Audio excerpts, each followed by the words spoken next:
टेररिस्टली तिथं हल्ला केला त्याचा निषेध आम्ही सर्वजण करतो. माझं तर एक नागरिक म्हणून मत आहे की पाकिस्तानात घुसायचं तर घुसा, पण ह्या सर्व टेररिस्टचा जे काही विषय कायमस्वरूपी तो त्या ठिकाणी संपवला पाहिजे. पण तिथे आमचे पण काही पदाधिकारी कुटुंबाबरोबर गेले होते, आमचे परिचयाचे लोक तिथे गेले होते.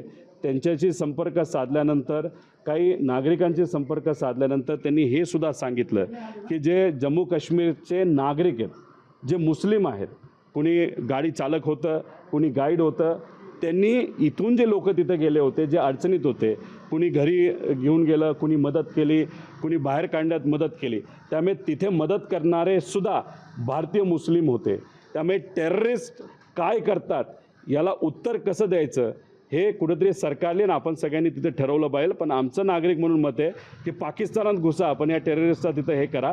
पण तिथं मला असं वाटतं की जे धार्मिक विषय काही लोक पुढे घेऊन चाललेले आहेत, मदत करणारे सुद्धा मुस्लिम होते. त्यामुळे याच्यामध्ये धार्मिक मुद्दे न घेता टेररिस्टला जात नसते, टेररिस्टला धर्म नसतो, माणुसकीवर त्या ठिकाणी आघात झालेला आहे. अख्खा देश हा त्या कुटुंबाबरोबर आहे ज्यांच्या परिवारामध्ये त्या ठिकाणी अडचण आली, तिथं आपल्या जवळचा एक व्यक्ती तिथं मृत्युमुखी पडले, त्यांच्याबरोबर अख्खा देश आहे. आणि कुठलाही सरकार जर टेररिझमच्या विरोधात निर्णय घेईल, अख्खा देश भक्कमपणे, सर्व पक्ष, सगळ्या विचाराचे लोक भक्कमपणे या सरकारबरोबर राहतील असा विश्वाससुद्धा या ठिकाणी व्यक्त करतो. या बाबतीत आम्ही जिल्हा प्रशासनाशी बोलू. पण महाराष्ट्रातले जे कुठले नागरिक तिथं अडकलेले आहेत, जसं पिंपरी चिंचवडवरनं काही फोन आम्हाला काल आले, त्याच्याचबरोबर पुणे शहरातले काही फोन आले, त्या पद्धतीने सुप्रियाताईंना विनंती करून सुप्रियाताईंनी सुद्धा तिथं असणाऱ्या प्रशासनाला आणि ज्यांना कोणाला बोलायचं आहे तिथं ते बोललेत.